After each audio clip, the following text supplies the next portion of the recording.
तमाम सियासी जमातें ब्रिगेडियर साहब अब बैठेंगी, एपीसी का जो दावत दी गई है, दूसरा नेशनल एक्शन प्लान का जो बिलावल साहब ने रेज किया है, तो ये कितना ज़रूरी हो चुका है इस वक्त इसको एक्टिव करना?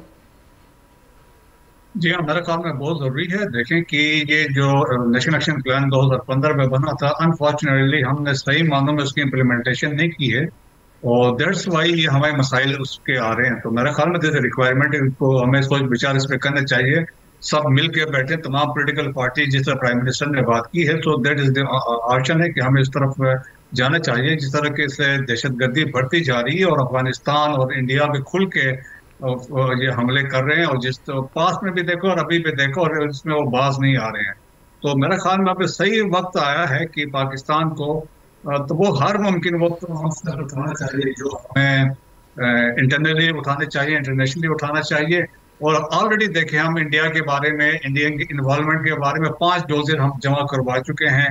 Last year last one was in 2022, उसमें भी इंडियन इन्वॉल्वमेंट है। बलोचिस्तान में इंटरफेरेंस के हमारे पास इररिफ्यूटेबल एविडेंस है, इंडिया का कुलभूषण भी, इसके अलावा भी बहुत एविडेंस हमारे पास है। और जो ये वाकया जाफर एक्सप्रेस वाला हुआ है, देखें तो इसमें जो सोफिस्टिकेशन है इस अटैक की, सिलेक्शन ऑफ टारगेट है और जो सिलेक्शन ऑफ साइट है, और इसके बाद वो आम दहशतगर्द नहीं कर सकते, उसके लिए पीछे जहन चाहिए। तो इंडियन रॉ की प्लानिंग थी। फिर देखें हाईजैकिंग। तो सर ये इन एविडेंसेस को हम सही से प्रोजेक्ट नहीं कर पाए, सही से प्रेजेंट नहीं कर पाए, अपनी हिकमत अमली को हमें रिविजिट करने की ज़रूरत है, या फिर आप समझते हैं इंटरनेशनल कम्युनिटी इस पे वो बात तो करती है, वो जानती तो है, रिपोर्ट सबके सामने है, लेकिन एक्शन लेना नहीं चाहती इस पर अपने मफादात देखिए, की वजह से? मेरे ख्याल में वो वाला फैक्टर भी है, क्योंकि पीछे अभी जो एडमिनिस्ट्रेशन अमेरिका में चेंज है, हम तवक्को कर सकते हैं कि ये सही मानों में इसको एड्रेस करेंगे। पिछले एडमिनिस्ट्रेशन देखे, इसने टोटल इन्होंने इग्नोर किया था। इवन ट्रांसनेशनल रिप्रेशन में अभी आप देखें ना, सिखों के असैसिनेशन हुई है, कनाडा में हुई, और गुरपतवंत सिंह पन्नू के अटेम्प्ट की गई थी अमेरिका में, उसका तो केस चल रहा है। लेकिन उस पर भी उन्होंने बड़ा सीरियस लिया कि हमने उस पर एक्शन लेना है। तो इस एडमिनिस्ट्रेशन से हम तो कर सकते हैं कि वो इग्नोर न करे कि दे आर प्रोटेक्ट, कि इंडियंस उनके राइट्स या उनके इंटरेस्ट को प्रोटेक्ट कर रहे हैं, चाइनीज को टारगेट कर रहे हैं, कंटेन कर रहे हैं। तो मेरे ख्याल में ये नहीं होना चाहिए। और बाकी पाकिस्तान के पास, Pakistan has all the rights अभी इसका, क्योंकि बनने वाला अटैक का भी हमने रिस्पॉन्ड करना है। अब ये भी जो हुआ है अटैक है, तो दिस इज अ रिक्वायरमेंट कि पाकिस्तान इसको अकॉर्डिंगली रिस्पॉन्ड करेगा। जो अपने लोग थे जो दूर हो गए महरूमियों की वजह से, इनको कौमी धारे में लाना बड़ा ज़रूरी है। उसके लिए हमने क्या एफर्ट्स की और अब तक हम क्यों कामयाब ना हुए? और दूसरी चीज़ ये है कि इसी का तो फ़ायदा दुश्मन नासिर उठा रहे हैं, तो हम कैसे जो ये काउंटर टेररिज्म जो हमारे प्लान्स हैं, इनको हम कामयाबी से कर पाएंगे? देखें, एक तो बात यह है कि बलूचिस्तान इज 45% ऑफ पाकिस्तान, तो एक तो वास्ट है, स्पार्सली पॉपुलेटेड है। तो वहां पे जो इनिशिएटिव जो होता है वो दहशतगर्दों के पास होता है। तो इसके लिए बड़ा मुश्किल है, होता है कि आप रिएक्ट करें हर जगह पे, टाइमली फौज या एफसी हर जगह पे पहुंचे।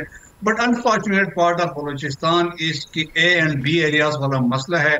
बी एरियाज वो है जहाँ पे levies they are responsible, 84% Balochistan levies है, और 60% उनमें से वो सरदारों को, नवाबों के उनके रिकमेंडेशन पे भर्ती होते, तो उनकी नौकरी करते हैं। जो लेफ्ट ओवर्स हैं उनके पास कोई कैपेबिलिटी नहीं है। मुशर्रफ साहब के ज़माने में सारा बलूचिस्तान ए एरिया हो गया था, उसको क्यों दोबारा तब्दील किया गया फिर?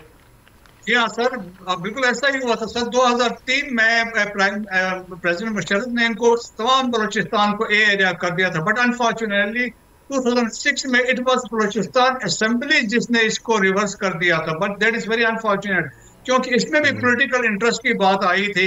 वही लोग वहां असेंबली में बैठे हुए थे। आपको पता है कि जिस तरीके से 64 की असेंबली है, तो तमाम मिनिस्टर्स बने बैठे होते हैं। So that is very unfortunate. हमें इसको एड्रेस करना है। और देखें कि जब हम नेशनल एक्शन प्लान की बात करते हैं, तो हर एक ने अपना किरदार अदा करना है। अगर लेवीज आपकी है, देखिए पुलिस 83,000 है, 90 अरब का सालाना बजट है, लेकिन आपके काम वो नहीं आती है, तो फिर हर फौज पे और एफसी पे क्यों तकिया करके बैठे हैं? सब्सक्राइब करें और बेल दबाएं ताकि कोई खबर रह न जाए।